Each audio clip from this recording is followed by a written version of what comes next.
Good afternoon. On behalf of Engineers Australia, I'm delighted to welcome you all to our Thought Leader series, NCC Changes Drive Sustainable Design. My name is Megan Purdy and I'll be your host for today. Firstly, in keeping with our custom, Engineers Australia acknowledges the traditional custodians of the country throughout Australia and recognises their continuing connection to land, waters and community.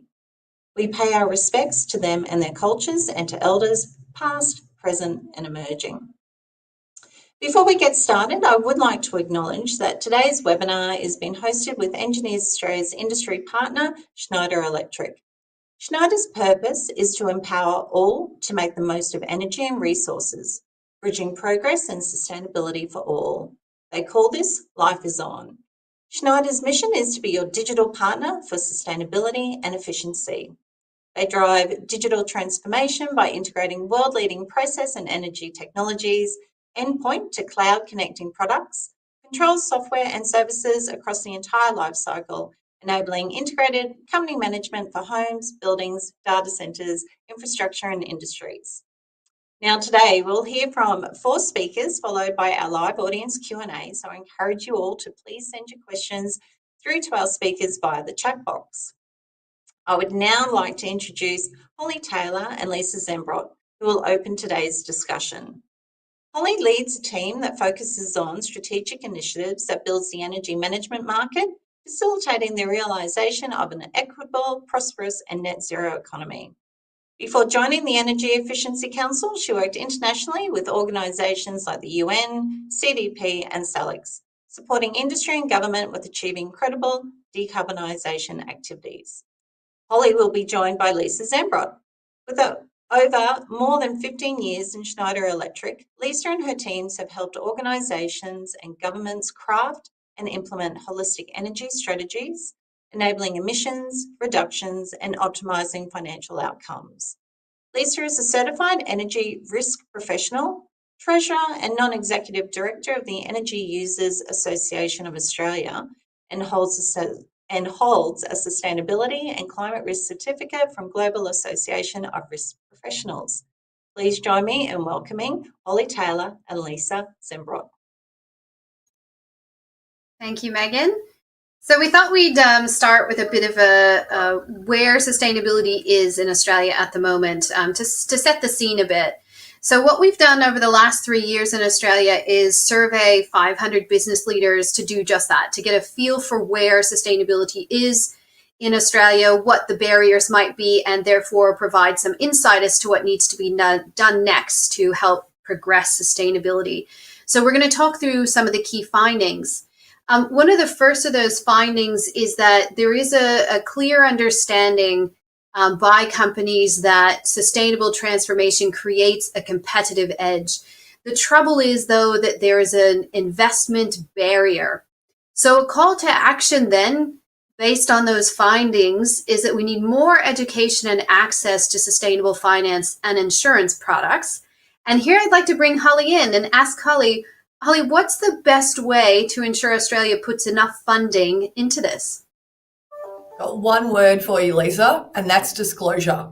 So I'm sure a lot of people on the call today are familiar with commercial building disclosure of neighbours' energy ratings and the fact that that has led to businesses that have been getting neighbours ratings over a 10-year period realising a 42% savings in their energy consumption. So that means those businesses have chosen to invest in energy efficiency upgrades, in sustainability to reduce their energy consumption. And they've done that with disclosure. And what's really, really exciting is, yes, we've got the Commercial Building Disclosure Program here in Australia, which enforces commercial offices over 1,000 square metres to get a neighbour's energy rating and to display that at point of lease or sale.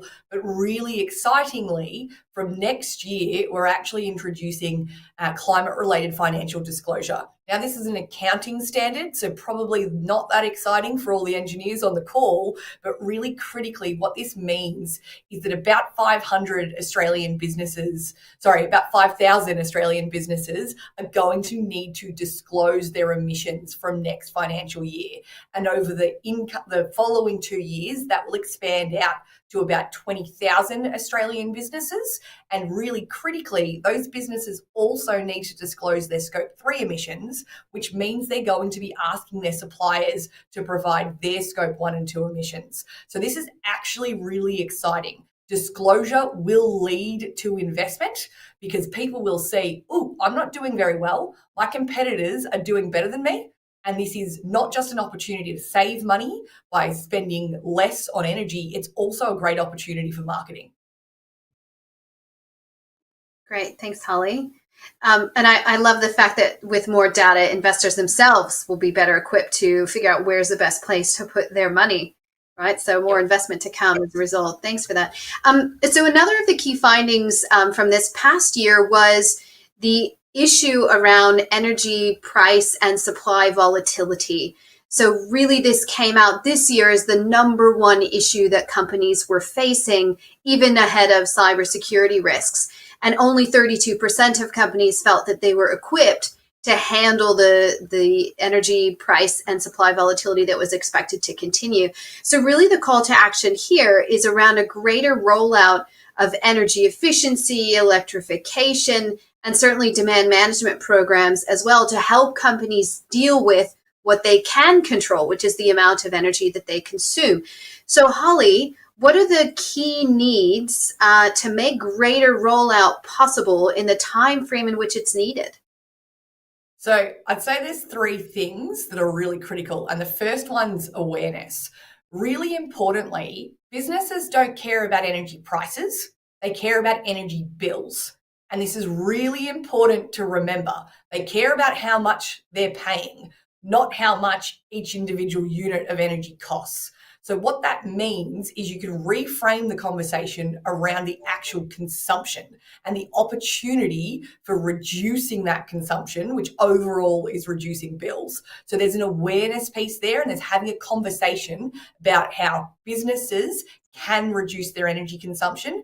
It's worthwhile noting that industrial businesses in Australia, manufacturers and miners, are the worst in the developed world for industrial energy efficiency. What that means is that our competitors in other developed countries, whether that's the US or France or indeed China, have better energy efficiency and therefore are wasting less money on energy than what our businesses are. So that awareness piece is critical. The next bit is actually getting an energy audit. So being able to identify what are the opportunities for the business to reduce the energy consumption. And indeed, this is where the engineers come in. It's engineers that are doing those energy audits.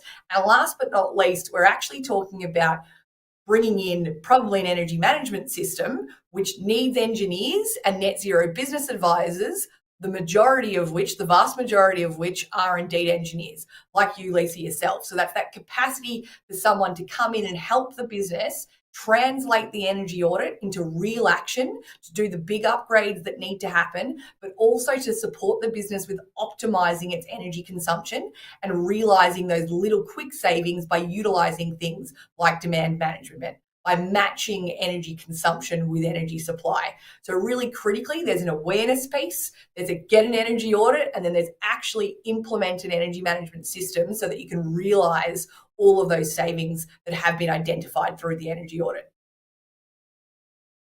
Thanks, Holly. Yeah, we routinely find massive opportunities when we do energy efficiency audits, when we think about taking buildings or manufacturing facilities toward net zero. Totally agree. Okay, so the next bit is all around digital as an enabler of decarbonization and advancing sustainability targets. And we found in the report that those businesses that have gone digital have actually advanced faster towards net zero, which of course makes sense. The issue is only 1 in 3 are currently leveraging energy management systems and data.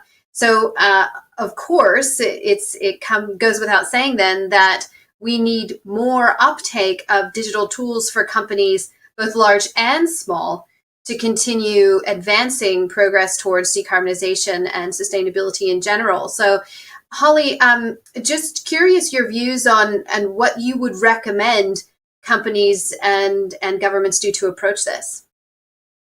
So I think one thing that's critical, Lisa, is when people think about digital solutions, they're not thinking, or they're not seeing the easy savings. So if you're going in and you're replacing a really old boiler that's gas and replacing it with a heat pump hot water system instead, you're seeing immediate savings straight away because you're using way less energy. And indeed, that is creating savings straight away. Whereas if you're putting controls in through building management systems and digital energy management systems, you've then got to tweak and play with that and learn from that. So to convince a business that that's a worthwhile thing to do, you really need to get the business on board for seeing the value in energy management to begin with, which is why that systems approach of an energy management system within the organization, not the digital tool, is really critical. A commitment from the business to net zero, a target, a goal that's basically guiding it through and going, what are the solutions we need to do that? And what that means is, critically, when those businesses are talking with those net zero business advisors, those engineers that are helping them, they're able to say, what are the tools that are going to enable us to report back to our board to say we're doing a good job? Well, that's digitalization.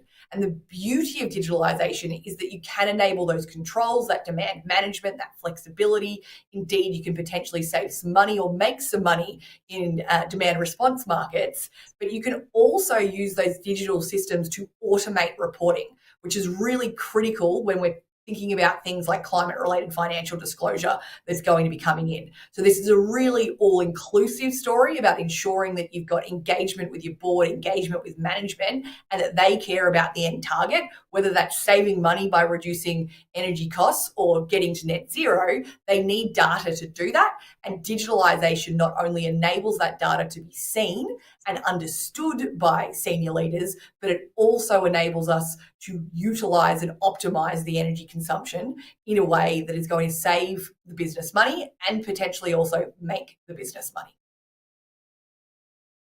Thanks, Holly. Moving on to the next topic, we know that the vast majority of emissions for companies tend to come from their scope 3. The problem becomes, though, that less than 10% of companies have yet to make any material reductions in their scope 3 emissions, and many don't really even yet have a handle on their scope 3 emissions, which is another issue. But at the same time, about 50% of companies have ambition to be net zero by 2035. And of course, by definition, net zero must include, according to the SBTi, must include scope 3 emissions if they're a significant portion of your overall emissions.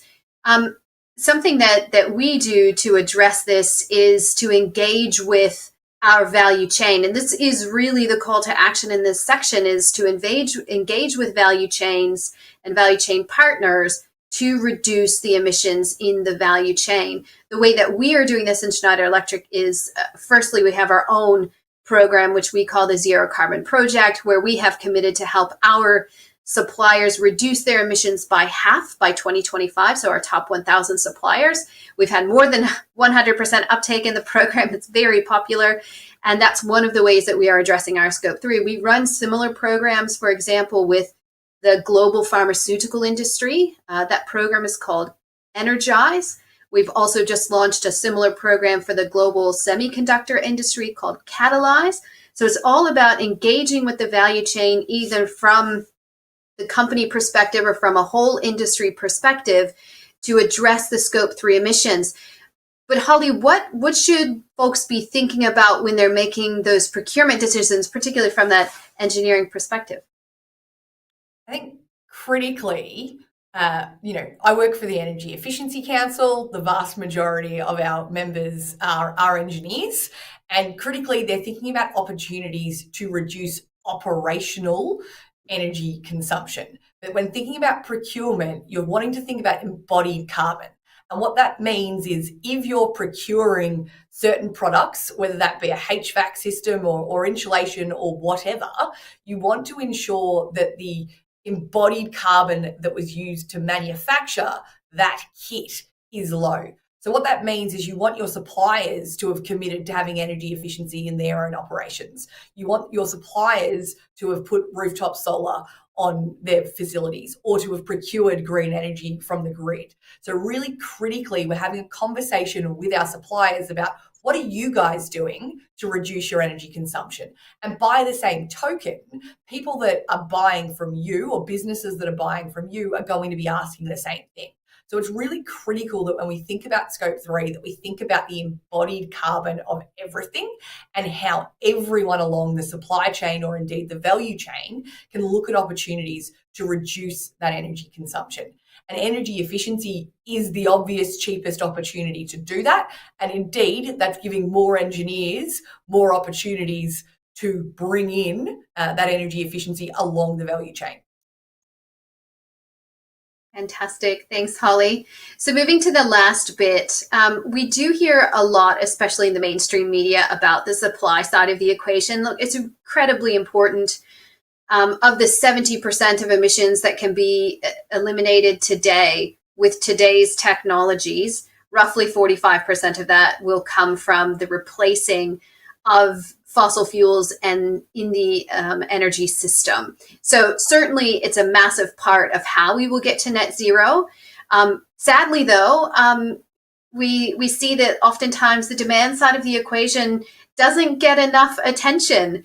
And 25% of emissions reductions of that 75% or 70% that can be done today will come from energy efficiency measures and circularity, right? So what can we do to use less energy and use it in a more effective way? And then, of course, electrifying processes is another critical way that we will move fossil fuels and those emissions out of our energy system. So we really need to be thinking about both the supply and demand side of the equation.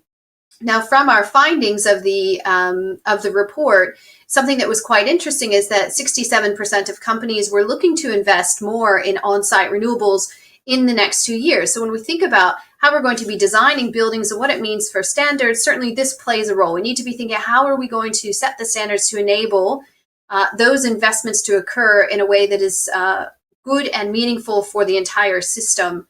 The other thing that was quite helpful in understanding was, I'll just go back one slide actually, is that we're seeing 58% of companies looking to invest in EVs over the next 2 years as well. So again, when we think about how things will be designed over the next couple of years, we need to be taking into account the changes and shifts in the transformation and the demand side to ensure that the net zero transformation of our grid can occur smoothly. So really that focus urgently on electrification, efficiency, and making those things possible is where we are now. Holly, what regulation should be put in place to drive that focus? I think this is pretty clear. In terms of the regulation, we need two things. We need disclosure and we need minimum standards. So I talked earlier at the very start of this about how we've got things like the Commercial Building Disclosure Program, and indeed we've got climate-related financial disclosure coming in. This is a critical enabler. It enables government to make decisions, it enables investors to make decisions, and it indeed enables businesses to review their progress against their competitors' progress, which is useful not just for the businesses, but indeed for their customers, whether they be consumers like you and me and all of us, or the businesses that we work for. So that disclosure piece is critical, and effectively what that means is that we want to see the Commercial Building Disclosure Program expanded to other types of commercial buildings and indeed to different types of offices. So thinking office tenancies here in particular. Beyond that, we also want to really ensure that climate-related financial disclosure comes in strongly with transition planning, but really thinking about that opportunity for minimum standards is once you've got that disclosure and it's visible, it's really critical that we ramp up minimum standards. Now, this has proven to be successful for things like fridges. Indeed, the fridges that we have today are, doubly efficient compared with the fridges we had 50 years ago. They're amazing. That's saving us bucket loads of money. But critically, we need to ramp up over time the minimum standards of our buildings and the equipment in our buildings. So that's in the NCC space, that is very much improving the energy efficiency each time there is a review and saying this needs to be built to this standard. And critically, we need to move to a space where we don't just have minimum standards for new builds that are through the National Construction Code and indeed major renovations, but we also need to think about minimum standards for existing buildings. And fundamentally, that's regulation that needs to come in if we're serious about getting to net zero. Thanks, Holly. Fantastic. Well, thanks for that, spending some time with me, Holly, to talk through where we are in Australia in terms of sustainability today and some of the key findings of our report, which can be downloaded from that QR code there. And with that, I'll hand it back to Megan. Excellent. Thank you very much, Holly and Lisa, for your input and excellent discussion. I'd now like to welcome our next speaker, Lucy Finlay. Lucy leads Schneider Electric's participation in the development of standards and regulations across the Pacific Zone and has over 20 years of experience working on projects in a diverse range of industries such as medical, military, mining, oil and gas, intelligent transport systems, and hypersonic research. Lucy is actively involved in representing the industry on the International Electrotechnical Commission National Committee of Australia and the Australian Industry Group on numerous electrical standards committees. Please join me in welcoming Lucy Finlay. Thank you, Megan, for that very kind introduction. Schneider Electric is a significant contributor to the development and maintenance of standards both here in Australia and globally. I'm very fortunate to head up our participation in this important work within the Pacific region, where we bring experts from across the electrotechnology domain. As part of this work, as Megan mentioned, I represent Australia at the International Electrotechnical Commission, or the IEC, in the area of low voltage protection devices. Today, I will attempt to give you a quick-fire update on some of the energy efficiency requirements in the latest edition of the National Construction Code published 12 months ago. Lisa and Holly have already made it very clear that sustainable transformation creates a competitive edge, while investment remains a key barrier. Standards such as the National Construction Code will play a key role in reducing this barrier. I understand that our audience today is largely made up of engineers, so I would expect a certain understanding of the role and application of standards. However, I will cover a few basics such as joint standards and mandatory standards. When I use the term ASNZS, it means that the standard is a joint standard that has been adopted by both Australia and New Zealand. The publication of a standard alone does not make it mandatory. Typically, regulations or a similar legislative instrument will cite a relevant standard, thus making the standard mandatory. Next slide, please. When considering the role of recent energy efficiency changes in the National Construction Code with respect to the broader energy transition and some of the associated standards, it is worthwhile reviewing the smart grid architecture model developed by Senelec and refined by the IEC. It was developed to provide a general representation of the architecture of a smart grid. The smart grid architecture model incorporates the main elements of the electricity energy supply system as a set of domains. Each domain is further split into hierarchical levels of power system management, referred to as zones, ranging from process to market. Finally, 5 interoperable layers are mapped over the domains and zones. To start off with, at the business and function layers, for the purposes of this discussion, the National Construction Code and even the National Australian Built Environment Rating System, or commonly known as NABERS, would sit within the business layer as part of the regulatory framework. The National Construction Code, developed by the Australian Building Codes Board and underwritten by state building ministers, provides the regulatory requirements for the design of a building. Coming back to the mandating of standards, the National Construction Code does cite numerous standards, including the addition of the standard, thus making such standards mandatory within the scope of the National Construction Code. NABERS called up by the National Construction Code, provides a way to measure and compare the environmental performance of a building. There is also a residential equivalent known as NatHERS, also a requirement of the National Construction Code. Installation standards such as ASNZS 3000, or the much loved term, the wiring rules, and ASNZS 4777.1 for grid-tied inverters would sit within the component layer, spanning the distributed energy resource and customer premise domains. ASNZS 3000 sets out the requirements for the design, construction, and verification of electrical installations. ASNZS 3000 is the electrical equivalent of plumbing's Volume 3 of the National Construction Code. EL1, the committee responsible for ASNZS 3000, will shortly be considering changes that need to be made in the next edition of ASNZS 3000 to further support the energy transition. ASNZS 4777.1 specifies safety and installation requirements for inverter energy systems intended for the injection of electric power through an electrical installation to the grid. It is anticipated that a new edition of ASNZS 4777.1, incorporating significant changes, including new supply definitions, will be published next year. Over onto the right side of the slide, standards such as the recently published AS 5385, the local adoption of IEEE 2030.5, SAHB 218, the Common Smart Inverter Profile for Australia, and the Open Charge Point Protocol 1.6J sit within the communication layer of the smart grid architecture model, spanning several domains and zones. Helder will speak more on the application of the Open Charge Point Protocol later. As the electrical grid transitions to become a smart grid, cybersecurity is an essential element spanning all layers and domains.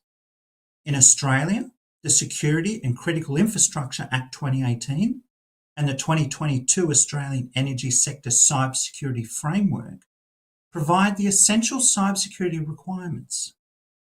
These requirements, however, could be supplemented by the IEC 62443 Cybersecurity Framework of Standards. Once again, Schneider Electric participates in the development and maintenance of each of these standards. Next slide, please.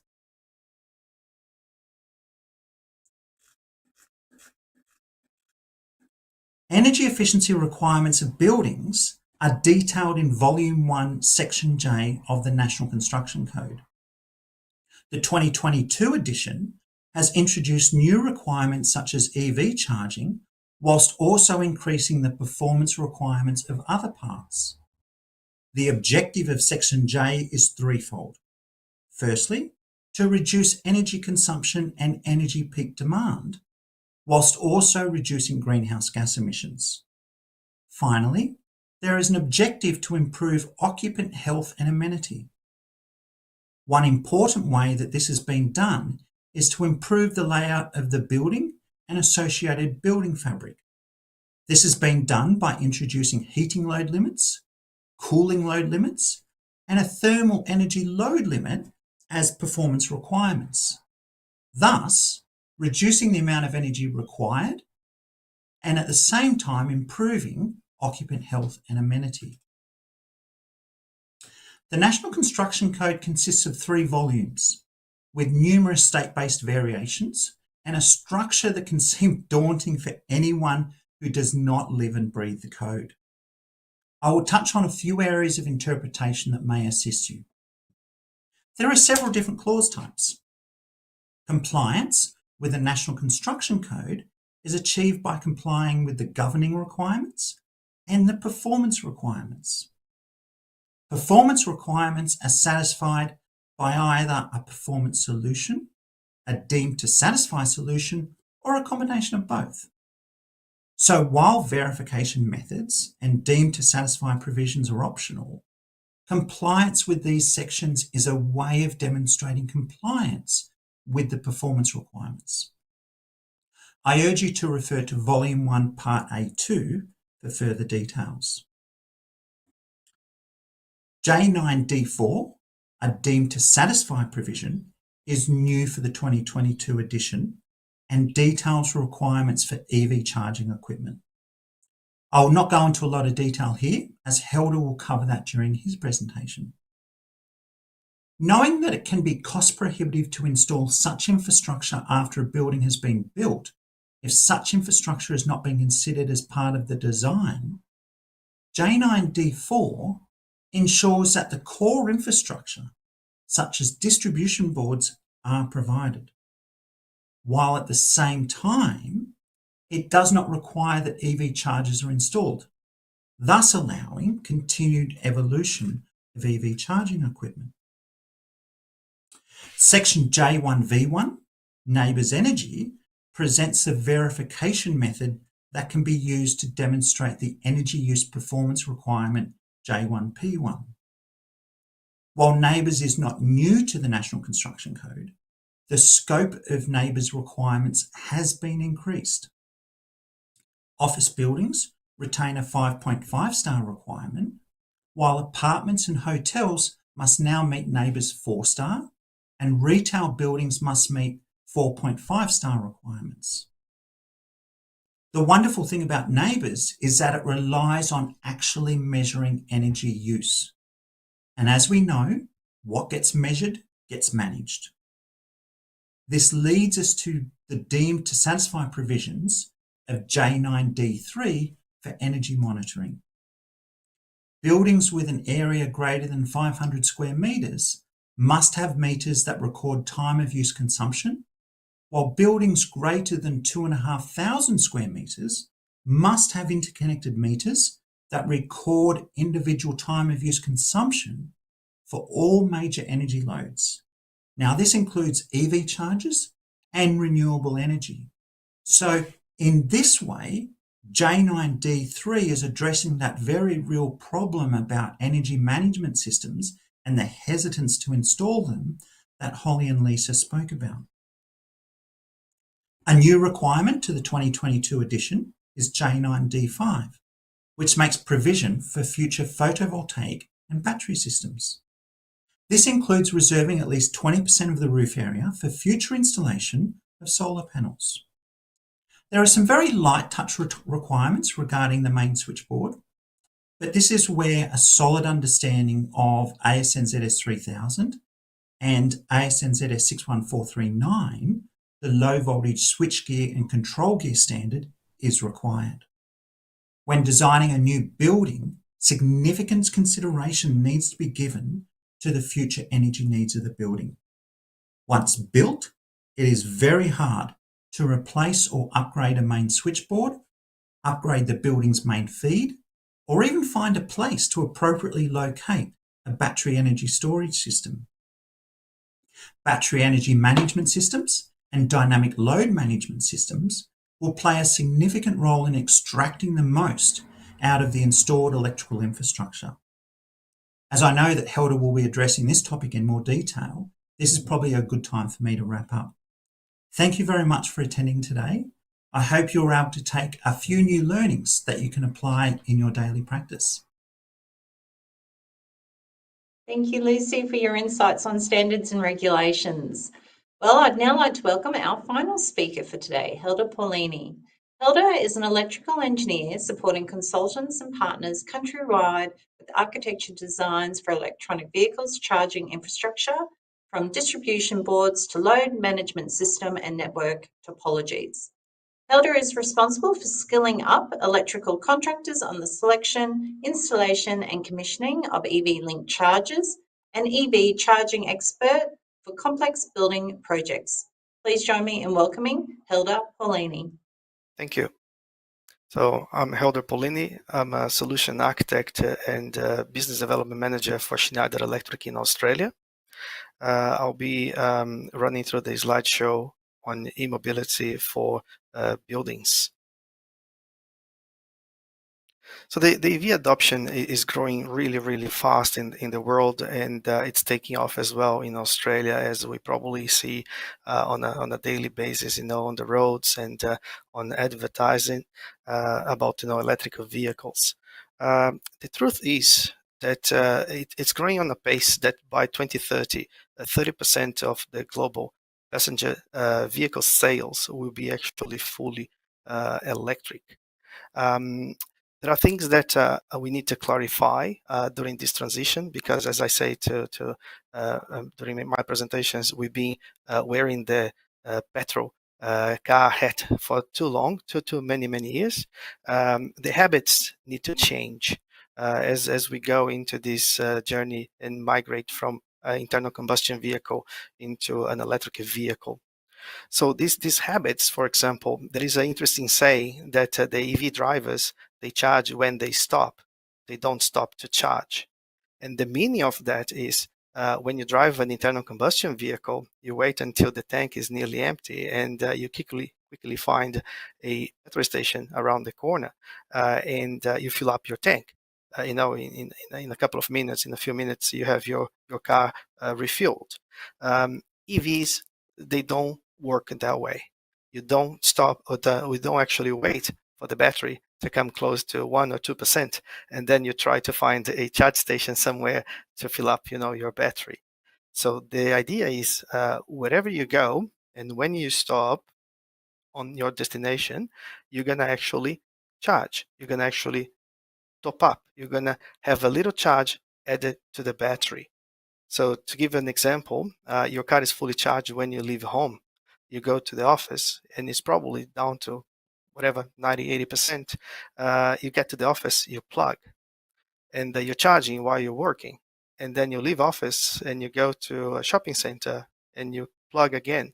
And you leave the shopping center and you go to another destination and you keep on connecting your car. Anywhere you go and you find the convenience to plug your car, you're going to be topping up, the battery. By the time you come home, your battery is again close to 90, 95%, and you're going to just finish topping up at home. So that's sort of the day-to-day habit that the EV driver needs to gain. And then you're probably thinking, what about those fast charge stations on the freeway or maybe in a petrol station?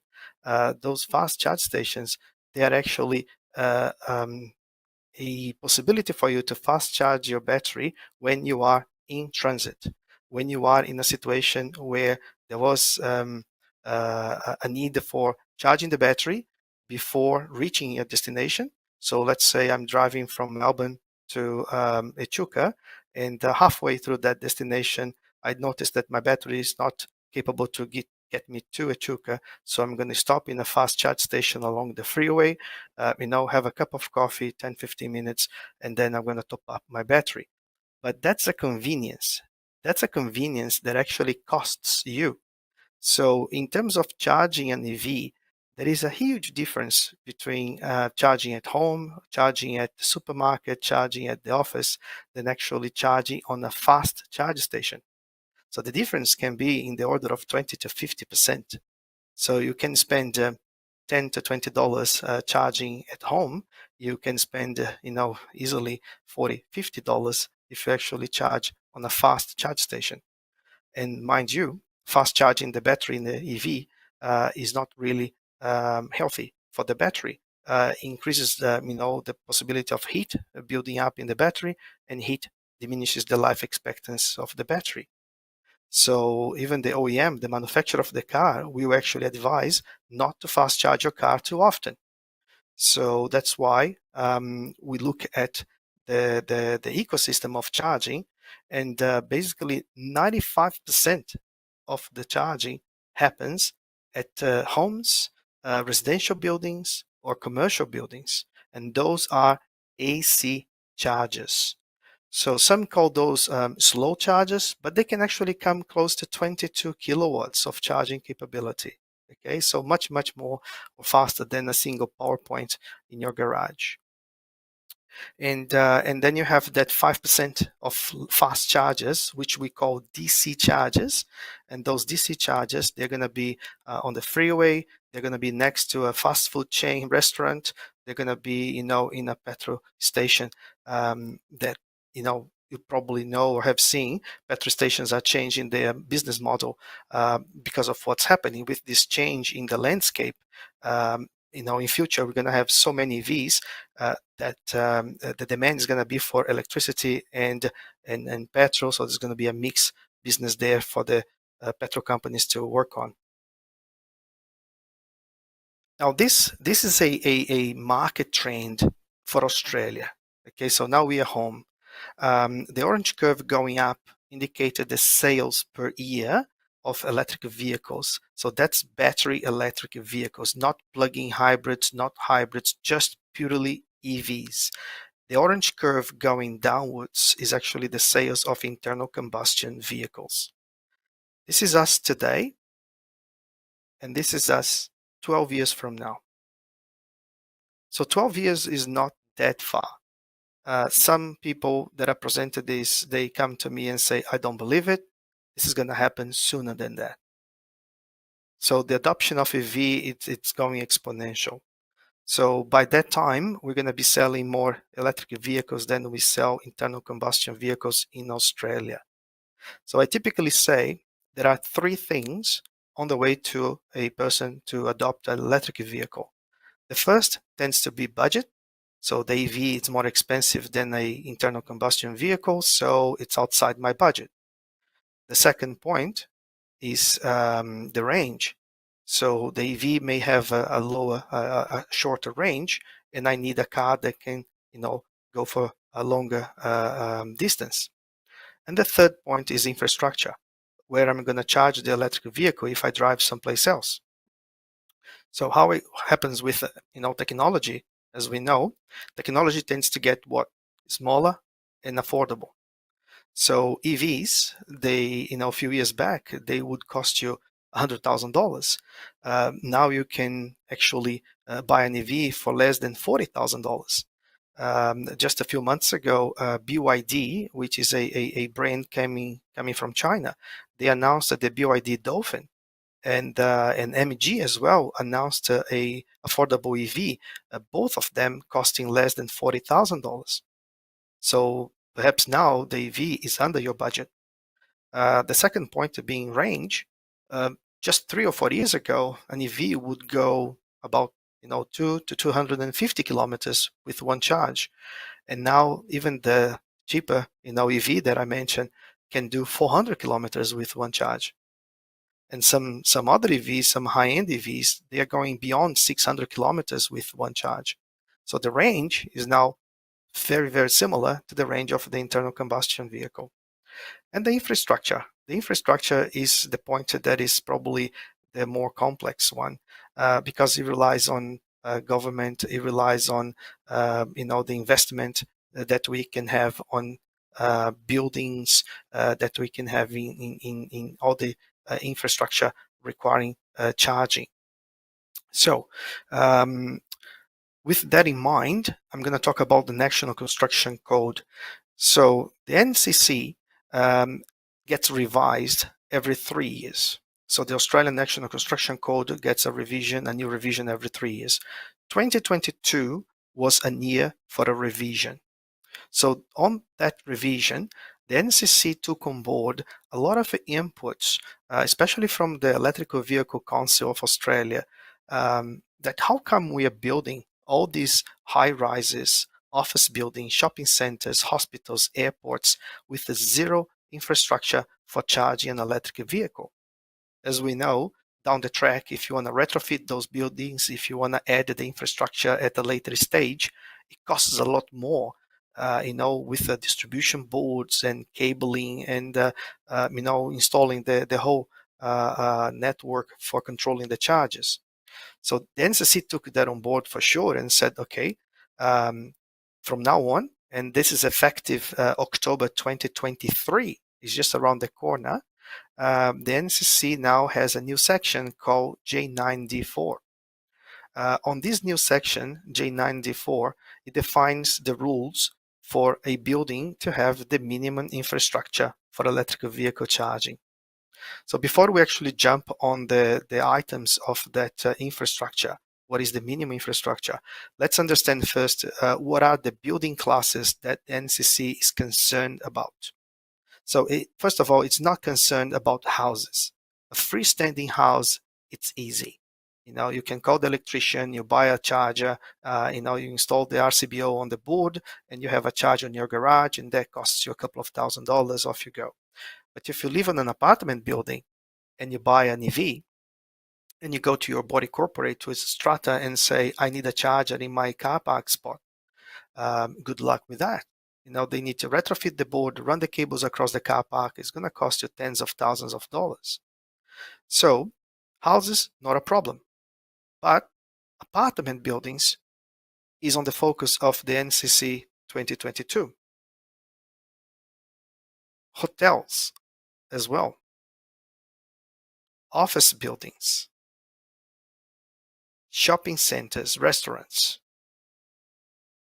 Warehouses.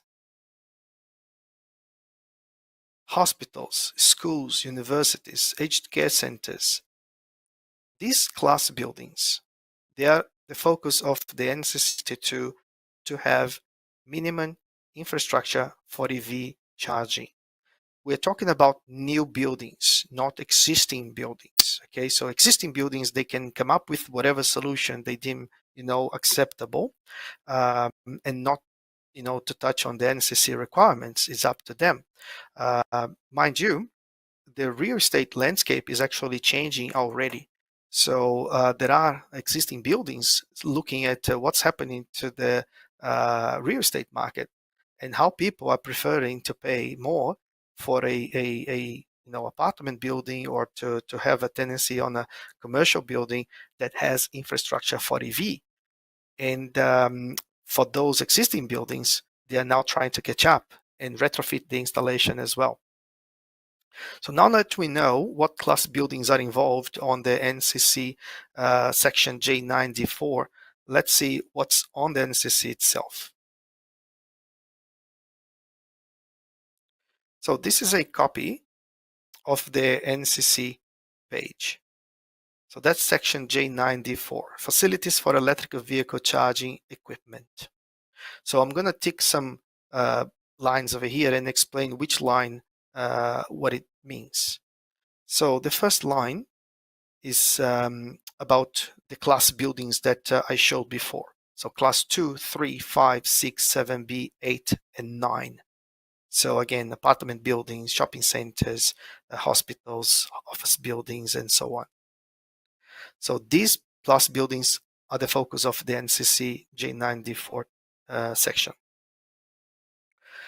It says that you must have, on those new buildings, dedicated distribution boards to feed electrical vehicle charging equipment.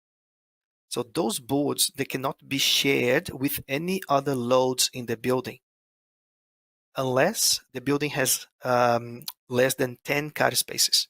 So up to 9 car spaces per story, you don't need to come up with a dedicated distribution board. Most of the times there will be more than 9, and anything that is 10 car spaces and above, you need to have a dedicated distribution board prepared for the infrastructure to come. And there is more. There is a table called J9D4, and that table is very easy to understand. Up to 24 chargers per distribution board.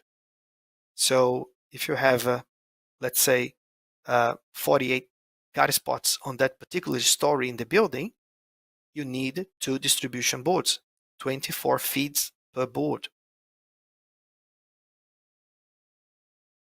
Then it must be labeled to indicate the use for electric vehicle charging equipment. So again, no other loads, no other equipment must be inside those boards. And there is a reason for that. When we talk about load management system, and I'll explain that later on the presentation, the load management system sees that board as a zone, and it understands the limitation of the board, and it understands that the loads in that board are just purely electrical vehicles or chargers. So he understands how much load is going through that board and what is the capacity of that board.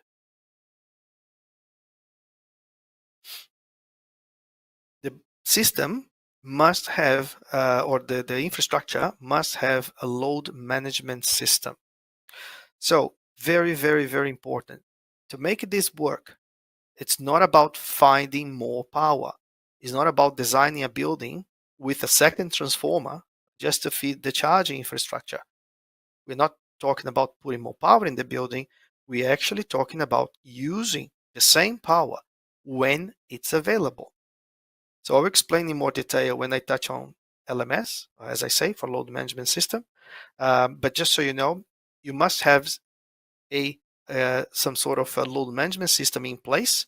Then you can actually throttle down the charges if the building is consuming more power at certain times in the day. And when it's not consuming much power, to throttle up the charges so you can fast charge the vehicles then. It touches on some interesting numbers here. It talks about being a class 2 building, which is an apartment building, that the system must be able to deliver per car at least 12 kilowatt hours from 11 p.m. to 7 a.m. So why that magic number? Why 12 kilowatt hours? And just so you understand, from 11 p.m. to 7 a.m., that's when the building is consuming much less power. So everyone is sleeping, so no ovens, air conditioning, lifts, everything starts to switch off. And during that time, you have spare capacity in the building. So let's throttle up the charges between 11 p.m. and 7 a.m. But 12 kilowatt hours. If you divided those 12 kilowatt hours across, 8 hours between 11 and 7, that equates to about 6.5 amps. That's less than a GPO. So if you deliver 6.5 amps to a vehicle in the car park from 11 to 7, you are giving to that vehicle 12 kilowatt hours. So that's, if you talk about petrol cars, you talk about liters of petrol. And if you talk about electric vehicles, you talk about kilowatt hours, which is the capacity of the battery. So a battery on a typical Tesla is about 60 kilowatt hours. So 12 kilowatt hours is a fraction of what the battery can handle.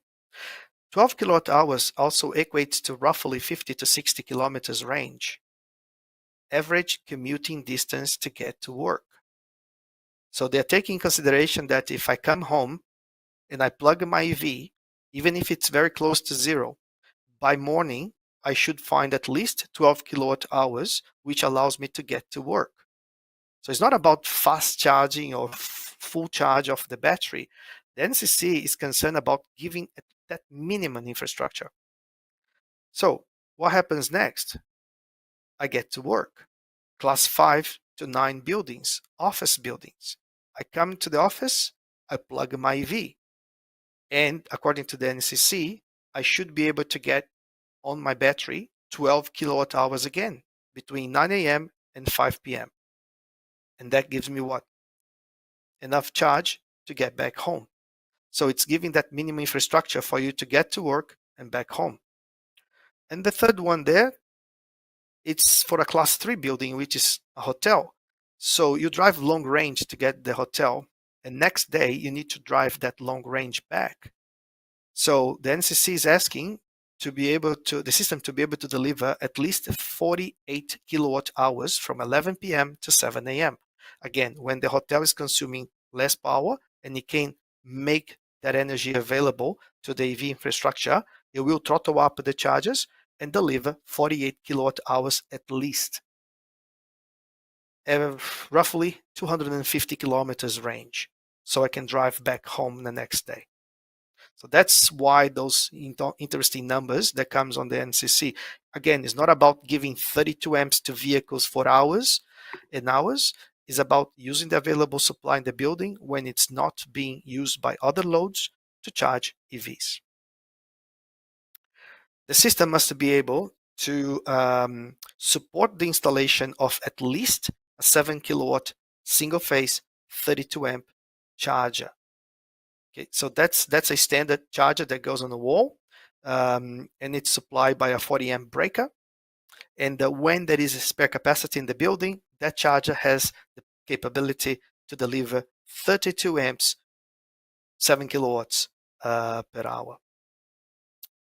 So then gets interesting. If it is a class 2 building or apartment building, 100% of the car parking spaces must have that infrastructure in place. So you can do the math, calculate how many car park spaces on that high rise per story, and then you can divide it by 24 charges, and you get the number of distribution boards per story required. If it is an office building, 10% of the car parking spaces must have that infrastructure for electrical vehicle charging stations. And if it is a hotel class building, 20% of the car park spaces must have the infrastructure. Now, this is not about having chargers from day one. This is about having the infrastructure. But in some new projects, buildings that I'm working on, a lot of people buy, those apartments off plan, and they already tick the box and say, I already have an EV. So they already want to see the charger straight away when they move into that new apartment. So for some jobs we're working on is not just providing the distribution boards and the load management system. Some will actually have chargers as well. And that is a scalable system. That's what the NCC wants. A system that will allow easy installation of EV chargers for the ecosystem to grow in each building.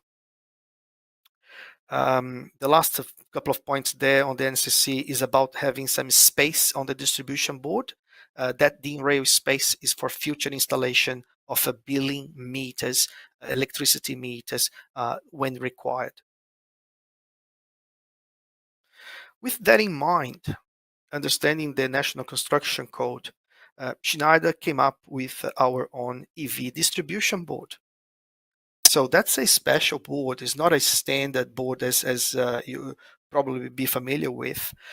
Standard distribution boards, they have a diversity of 0.5, I believe.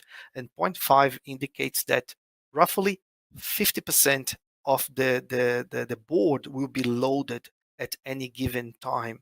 So you're not expecting the distribution board to be drawing, each breaker to be drawing full amps at the same time. So maybe 50%, that's a diversity factor of 0.5. EV boards, they are tested with a much higher diversity factor. So the Schneider board is tested at 0.8 diversity factor. So that indicates that up to 80% of those RCBOs could be drawing 32 amps each at any given time, and that be able to dissipate and deal with the heat that builds up inside the board. So in order that to happen, the board has been tested according to AS 61439, and it ticks all the boxes of the NCC 2022 section J9D4. The EV distribution board is available in IP42 or IP66, so it can be designed for outdoor application as well, outdoor installation. As well as indoor installation.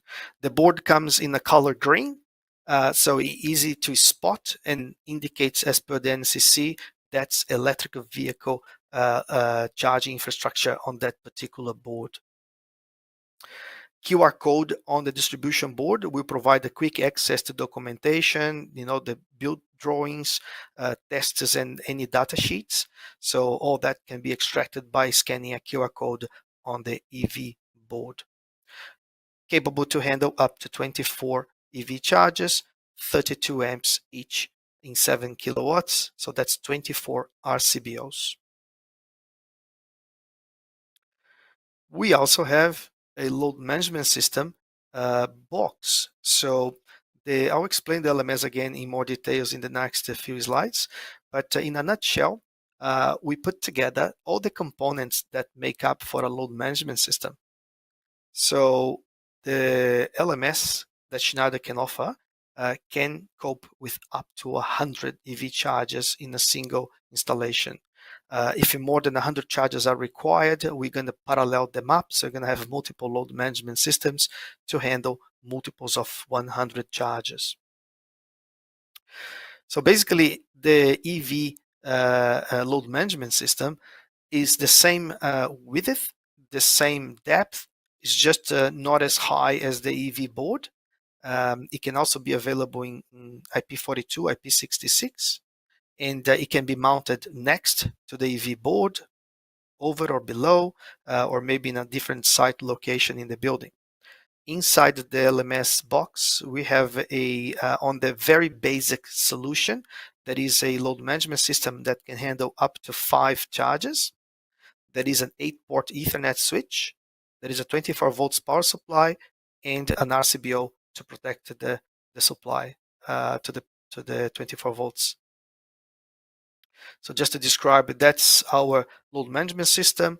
It's an edge control box we call EV Charging Expert. So that little box is like an industrial PC. It can handle up to 50 degrees Celsius ambient. So that box holds the software that controls the charges, that monitors the building capacity, and throttles down and up the charges. That's your 24 volts power supply.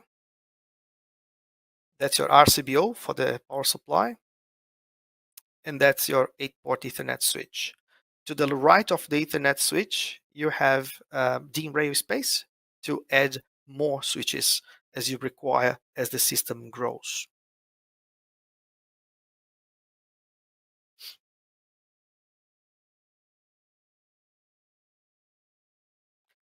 Now, as I mentioned before, the LMS box is available in IP42 or IP66, which is the same as the EV distribution board.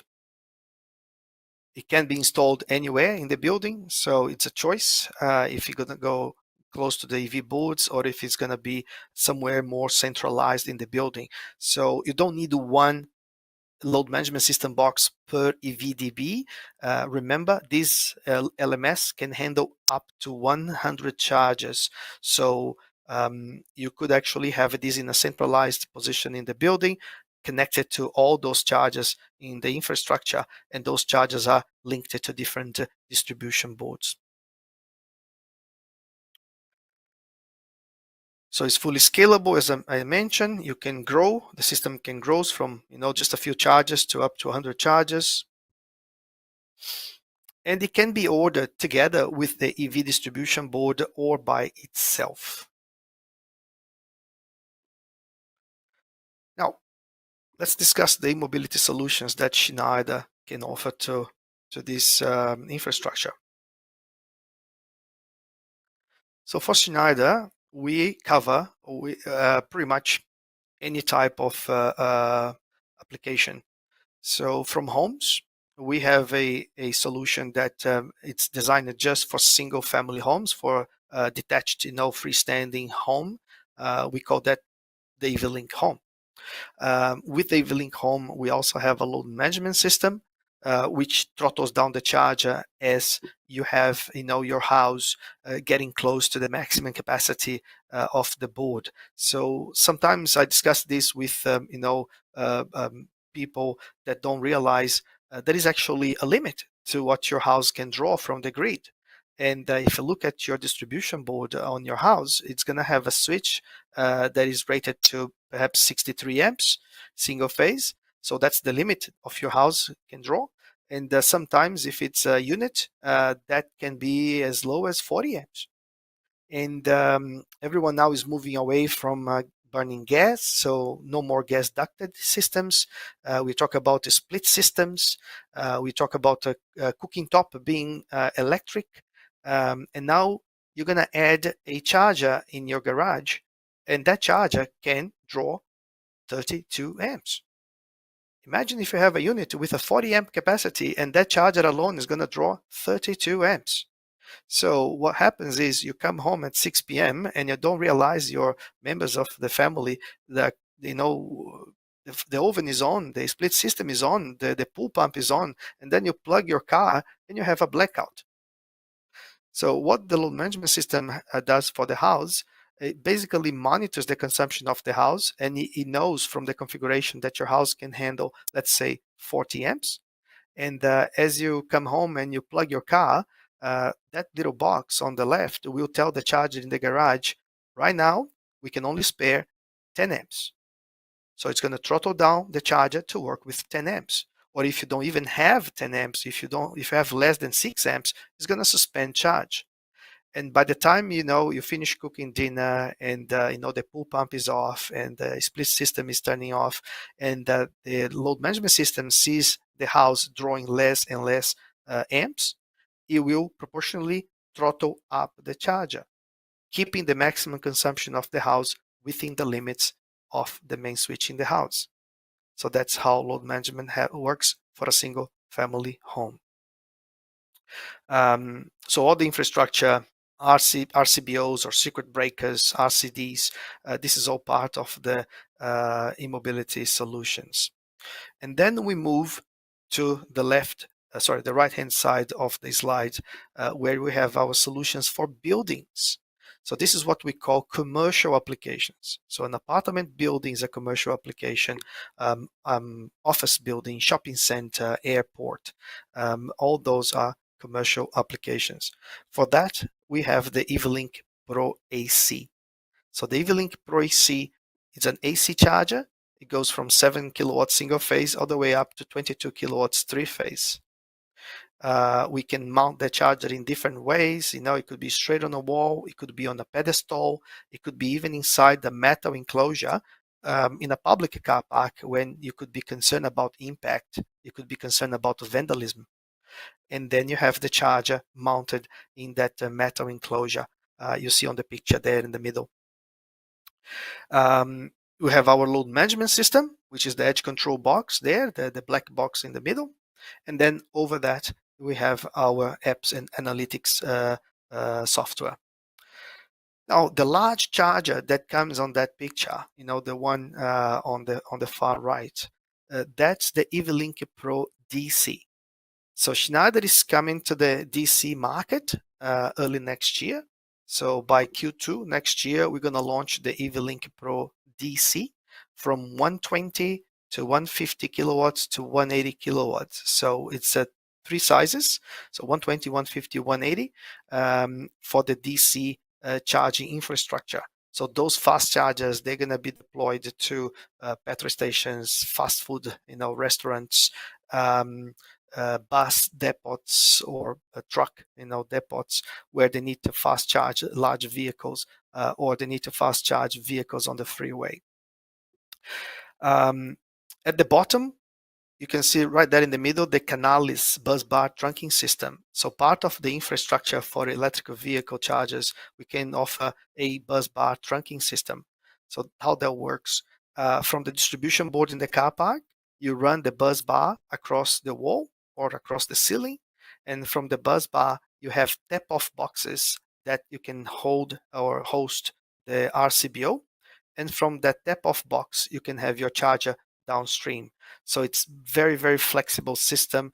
Let's say you have the Canalis in the car park, you buy an EV, you talk to the body corporate and say, I need a charger in my car park spot. Easy done. The electrician comes, plugs a module, a plug-in module on top of your car park spot, fit the RCBO, piece of conduit, charger. You don't even have to turn off the whole infrastructure. The plug-in box can be connected live in the system. So this is the whole infrastructure that Schneider can offer for e-mobility solutions. Now, to focus on load management system, which is pretty much what holds all this together. As I said at the beginning, it's not about it's not about finding more power. It's about using, the power when it's available. So, key points of our load management system is an edge control box that sits on site. It's not cloud-based, and there is no subscription. Once the customer acquires the load management system, it belongs to them forever. It's available in different capacities. So from 5 charge points to 15 to 50 and to 100 charge points. And the reason for that is to provide a scalable solution. You can start with a low-cost solution with an LMS that can handle up to 5 cars, and you may have only 2, 3, or 4 cars in the building. Once you go beyond 5 cars or 5 chargers, we can provide a license key that unlocks that LMS to the next level. And the same hardware can now control 15 charge points. And down the track, in another year, you're going to need more than 15. You can unlock again to 50. And eventually, you unlock the full potential of 100 chargers. So it turns the solution scalable, and the initial investment is not as high, because you could think in future, I may have over 50 installation. Do I need an LMS for 50 or for 100 charges? And it will cost more. But if you don't see EVs on the site, or not more than 50 chargers or 50 EVs in the next year or so, you don't need the high investment up front. You can start with a smaller capacity load management system. So it's flexible. It's open. It works with an open charge point protocol. So what that means is charge point operators, which are third-party companies out there that can manage billing. You probably hear names like a ChargeFox, Everty, EV, EVSE, Charge HQ. So those companies, they are charge point operators. So the charge point operators, or CPO, they connect it to that infrastructure, to the network. They can control the charges. They can lock and unlock the charges. They can monitor energy consumption per session, and they can provide billing to the user of those that infrastructure. So it's an open protocol. Any CPO can connect it to it and control our charges. Now, to explain how the LMS works. If you see the graph in the middle, it shows in green the consumption in a building in 24 hours. So you have some peaks and valleys there. So the highest peak is probably when it's 6 p.m. when everyone comes home and starts to cook dinner and turn on appliances. And the deepest valley is probably 3 a.m. in the morning when we are not consuming much power in the building. So what's going to happen if you add chargers in that ecosystem? Typically, people will come home by 6 after plug the cars. Everyone's going to plug the car at the same time. And then what happens? You go beyond the subscribed power. You may actually hit the maximum capacity of the board, and you may cause a blackout in the system. Because that's the behavior of everyone. You come home and you plug your car. So with the load management system, it will monitor the consumption in the building, and will throttle the charges up and down in a way that if we are coming close to the subscribed power in the building, we need to throttle back. And when we have a spare capacity, because it's like 3 a.m. in the morning, we can throttle the charges back up again. So that's a very different load to everything else. You don't throttle down split systems. You don't throttle down the fridge. You don't throttle down the oven, but you can throttle down the EV infrastructure. Now, we can do static load management system or dynamic load management system. So a static is very easy to explain. If you think about the worst case scenario in the building, and that might give you, let's say, the green peak on the curve on the left-hand side, that's the worst case scenario. And you have a gap between the green peak and the subscribed power. So that gap in yellow, let's call that 100 amps. And you're going to say to the load management system, you can only work with 100 amps for the EV infrastructure. How many charges can you have under that 100 amps? As many as you want. I'll explain how it goes. Let's say each charger can produce 32 amps, so a car can potentially draw 32 amps. The first car parks and gets 32 amps. The second car comes later and connects to another charger, also get 32 amps. Comes the third car, also get 32 amps. By now, you are very close to 100 amps. Comes car number 4. We can't give 32 amps to that car. We're going to go beyond 100 amps. So the LMS will split 100 amps across 4 chargers. So it's going to tell each charger that they can only draw 25 amps each. The chargers will tell the cars you can only draw 25 amps, and the cars will throttle down to 25 amps. So in total, 4 cars will be drawing 100 amps. Comes car number 5, and each one is going to be drawing 20 amps. So the more cars you add, less amps they will get. To the bare minimum of 6 amps. You can split those 100 amps by 6, and that's the number of cars that you can charge at the same time with the bare minimum of 6 amps. Cars don't charge with less than 6 amps, they switch off. So what happens if I already have a bunch of cars, each one drawing 6 amps, and comes an extra car in the rank and wants to charge? The LMS will suspend the oldest car in the rank, and it's going to give 6 amps to the newest car in the rank. 15 minutes later, we're going to re-engage the oldest car, and we're going to suspend the second oldest car.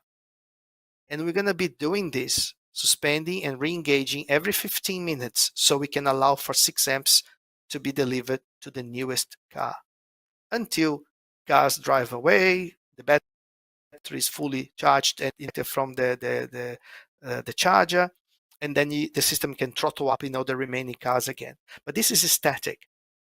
Dynamic is much more interesting because the LMS is now looking at the building's consumption. We're not telling the LMS now that it's fixed at 100 amps, because 100 amps is just for the worst case scenario, 6 p.m. What happens at 3 a.m. in the morning? That's the graph on the right-hand side. When you have that valley in green, that's the consumption in the building at 3 a.m. in the morning. So we have all that spare capacity to the subscribed power in blue that we can deliver to the EV infrastructure. So the LMS will see that and throttle up the chargers to work with the maximum capacity of the EV distribution board. And that's how we play with load management system. To put that into a graphical explanation, this is a typical architecture. So on that typical architecture, you have your main switchboard, which supplies to the building loads. So that's the pumps, the lights, everything in the building. And then you have also an EV distribution board under the main switchboard. We need an energy meter on the main switchboard. We'll monitor the consumption of the entire site, including the chargers, the building loads, everything. So that's the meter on the main switchboard. Then you have the load management system, a switch, and Ethernet Cat6 cables going around for each charger in the car park. We recommend a star topology. It's a more robust solution. This is again a game of time, and the aim of the game is not to trip the main breaker on the main switchboard. So when there is load increasing the building, we need to throttle down the chargers very quickly. So the network needs to be sound and fast. If you have any delays, if you have any traffic on the network, you risk having chargers that will be charging and not charging, charging and not charging, because the LMS will monitor the consumption per charger. And if there is no information coming back, it will suspend charge. Again, the focus is not to trip the main breaker.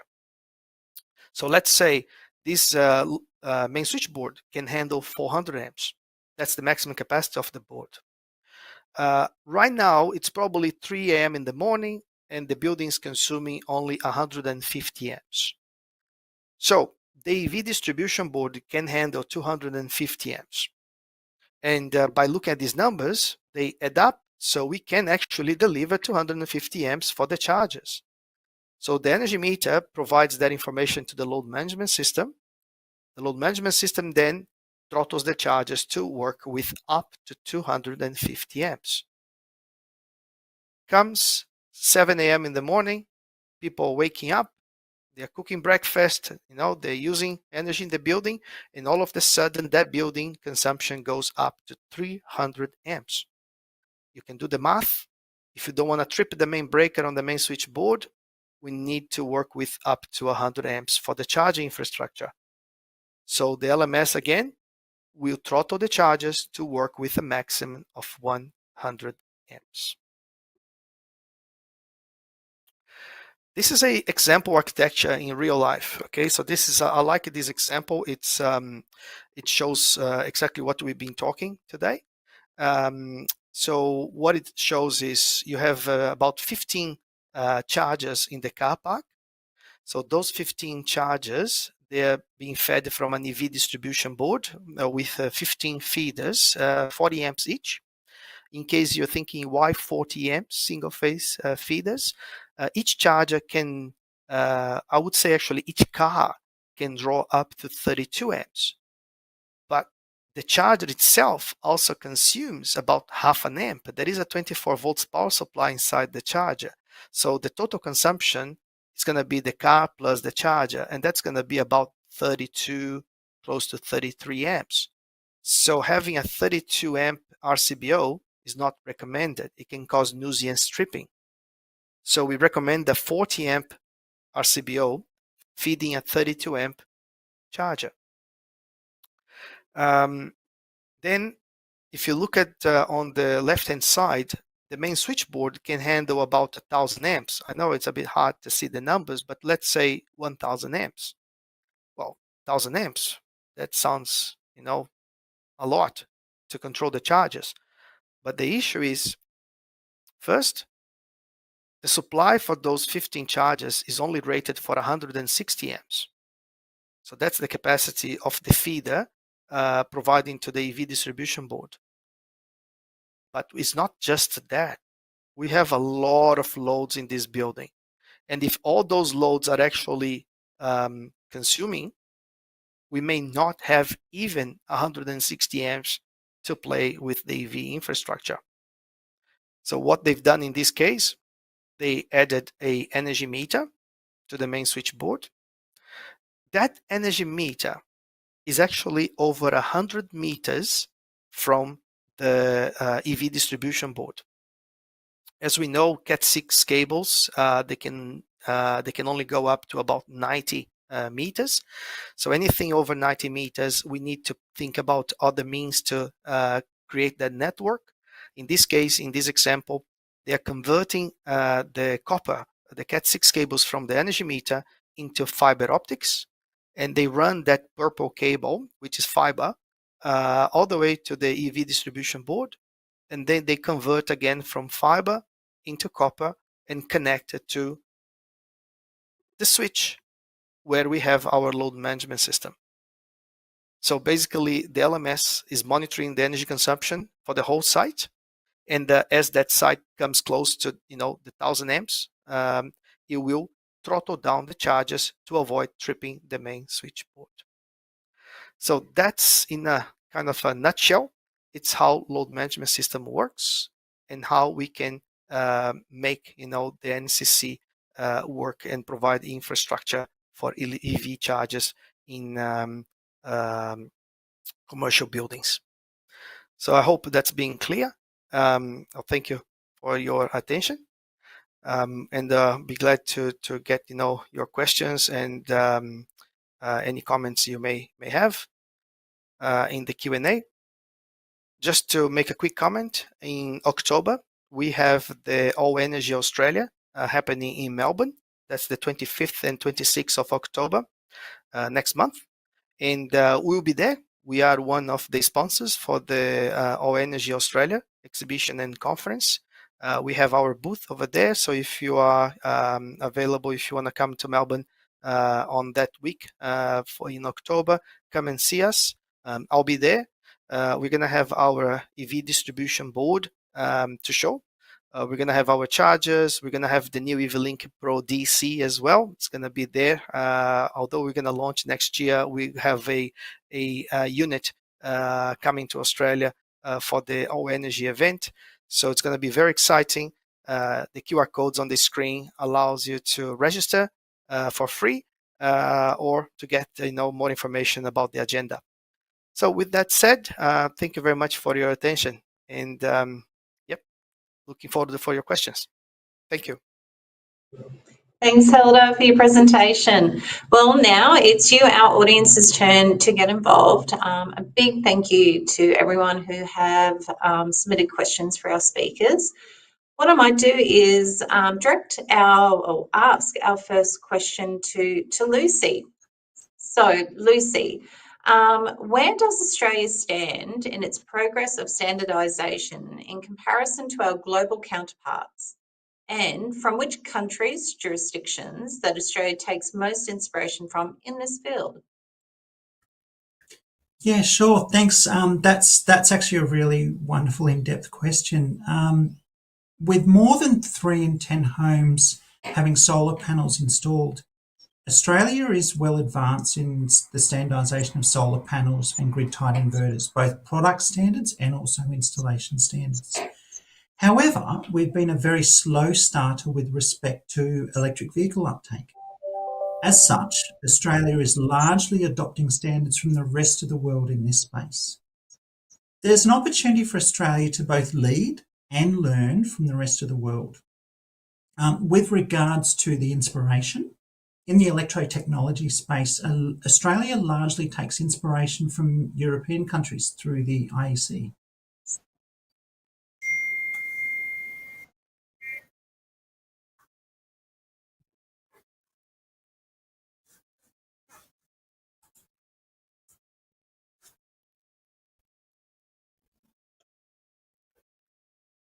Sorry, I didn't hear anything further. Oh, no worries. Yes, absolutely. Yeah. What I might do is ask the next question of Helder. So, Helder, this question's come through from Andre, and it is: multi-unit residential buildings preclude mass ownership of electric cars. What is the retro solution? Yes. So when we receive those inquiries, typically there is an analysis made on what's the available capacity in the building, if any, of course. If there is some available spare capacity, typically they will retrofit with distribution boards for the EV infrastructure. They may not follow the numbers, the guidance from the NCC of 24 chargers per board. They may actually come up with different sizes, but essentially they will add the load management system. They will make all the efforts available to use the available power when there is not much demand from the loads in the building. So very similar to what I described before, but essentially, they may eventually have to expand. They may actually have to retrofit the supply in the building if there is no spare capacity at all. Typically that is, and that happens at night. Okay, so that's the answer. Thank you. Thanks, Helder. Lucy, I think the next question would be best directed to yourself, and it came through from Syed. How does the National Construction Code, NCC, in Australia incorporate electrical engineering principles to promote energy efficiency in building design and construction? Yeah, sure. So historically, the National Construction Code, at least from an engineering perspective, has been more relevant to structural and civil engineers. The NCC tells us what to do, whereas ASNZS 3000, the wiring rules, tells us how to do it. However, as buildings evolve into what I would consider complex machines, I expect the Australian Building Codes Board will need to adopt a more multidisciplinary approach to the ongoing maintenance of the National Construction Code. Excellent. Thank you. So the next question, I'll probably bring Holly and Lisa back into the conversation. And it's come through from Friday, who's been watching from Europe. So big thank you to them. Their question is, based on the current energy mix in most industrialized economies, my apologies, is the transition to net zero economy achievable with the current target? So who'd like to kick off? Holly, do you mind if I start? Is Go that for okay? it. I'll jump in after. So I'm going to answer with one word and then I'll back that up. Yes, it is achievable. As I mentioned, when We were talking a bit earlier, 70% of the emissions today can be resolved with today's technologies. And those technologies, importantly, are renewables and storage, efficiency, as we talked about, and electrification.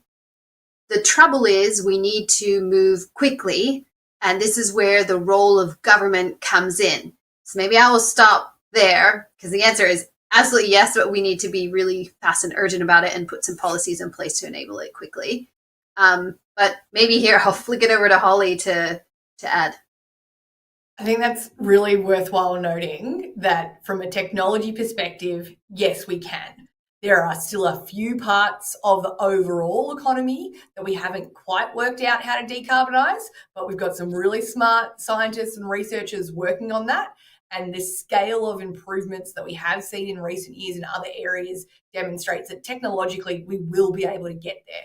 So what we're now talking about, to Lisa's point, it's a rollout piece. And it's how quickly can government and industry work together. So fundamentally, we've likely been talking about regulation the whole time. The National Construction Code is regulation, and that's what we're calling a stick. What we need is government to think about sticks, carrots, and tambourines. So sticks is businesses and households being forced to do things. Carrots is us being incentivized to do things. And tambourines is us getting excited and wanting to do those things for myriad other different reasons, which is where that disclosure piece comes in. And there's lots of other opportunities in that tambourine space. Basically, we need our governments to have a mixture of sticks, carrots, and tambourines to encourage action and to enable industry to get there. So we can't have a scenario where the government says tomorrow, no more internal combustion engines on the road. We just can't do that, because then we wouldn't be able to eat, we wouldn't be able to do anything. But we could have a scenario, a phased approach, where the government's saying, we will not sell internal combustion engines from 2035. And we will ensure that we have all internal combustion engines off the road by 2045. So it's giving that long-term planning. And critically, we want the government to say that ASAP, so that it gives industry time to prepare for that, so that it gives the manufacturers and indeed the purchasers the opportunity. And that's across the board, not just for electric vehicles, it's for everything. So basically, we need government to come up with a plan. And I think it would be fair to say that no government around the world, anywhere, has come up with a good plan. But this is something that we are capable of doing. And we know that we're capable of doing it because there's myriad other things that have happened that we've dealt with, whether that's dealing with a world war and trying to make sure that we have enough people involved, or whether that's getting rid of the emissions that refrigerants used to leak and the Montreal Protocol. We've actually had improvements in the ozone layer because we have had collective action. So it is possible, we can get this done, but quite frankly, we do all need to kick our governments in the backside to get them to move quicker and to enable them to work with industry more effectively. Great answer, Holly. I've got the next question is from Kevin Boyle from New South Wales. So thank you, Kevin, for watching today. And I think this one may go, everyone may like to comment on it. How do we anticipate the electricity grid will respond to increased demand for electrification? And also, how do we foresee sustainable power generation being introduced? So I'm not quite sure who wants to kick off with that one. I might start the topic of electrification and the impact on our energy grid, particularly our electricity supply grid, has been the subject of a lot of work over the last decade. It is obviously going to place a lot more demand on the grid, and the Australian Energy Market Commission and Australian Energy Market Operator have already done a lot of work as to how that can be dealt with. We're seeing lots of different approaches, from engineering solutions to market mechanisms to deal with that.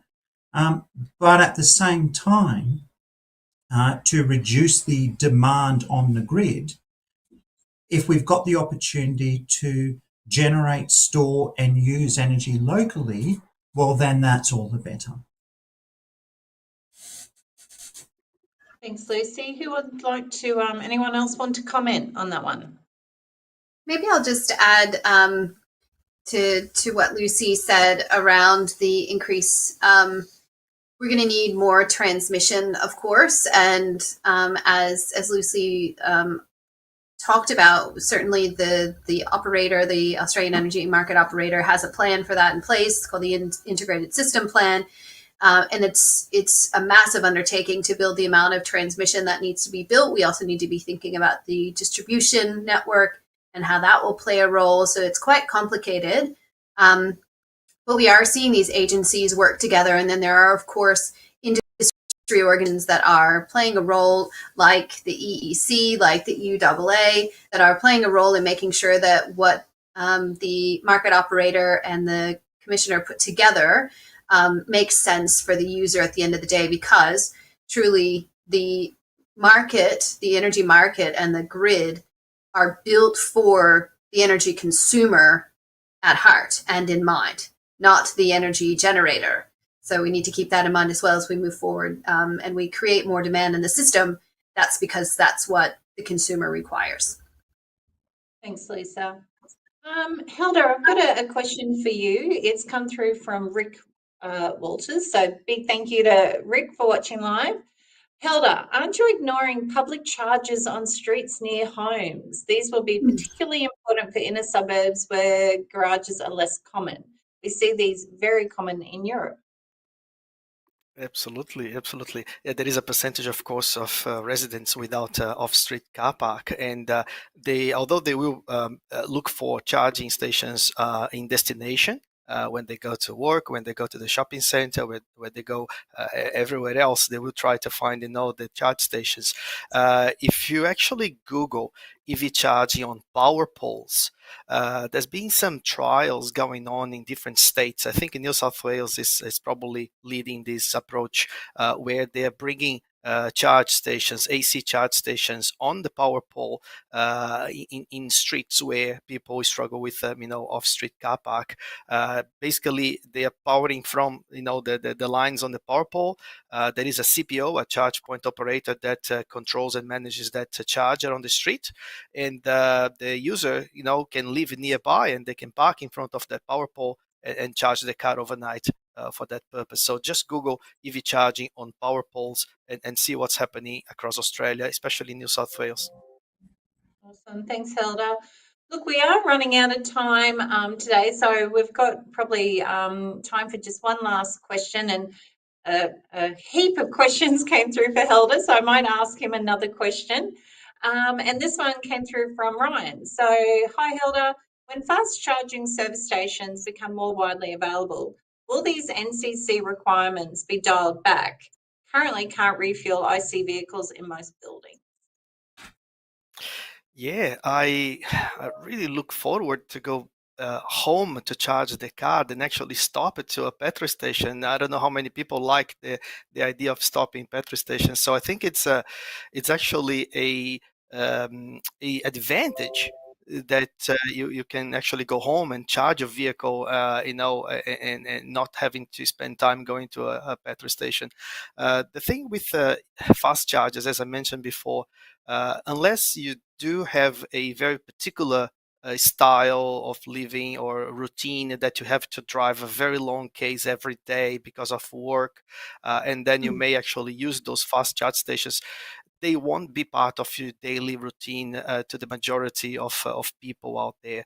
I know, and I read that in Germany, for example, they were putting a lot of infrastructure on the freeways, those awesome freeways they've got over there, and that they realized not many people were actually stopping to fast charge their cars. They are just going back home or going to their destination to charge the car and back home again next day without actually stopping by the fast charge station.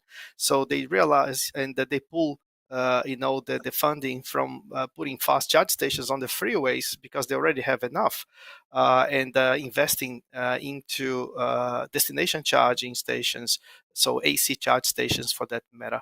So let's see what happens in Australia. We do have an interesting geography challenge, especially all cities are far from each other. So let's see how it goes. But there is already a very interesting infrastructure on DC charge stations along freeways in Australia. Excellent. Thank you, Helder. Well, look, that's all the time that we have for today. So please join me in once again thanking our speakers, Holly Taylor, Lisa Zembrot, Lucy Finlay, and Helder Paulini for their time and input. I would also like to thank Engineers Australia's industry partner, Schneider Electric, for their support. If I could please ask for everyone to complete the short feedback form, which is linked in the description box below. By completing that, it really does help us to improve and plan our future sessions for you. And finally, thank you for joining us, and we hope to see you at our next Thought Leaders event. Good afternoon.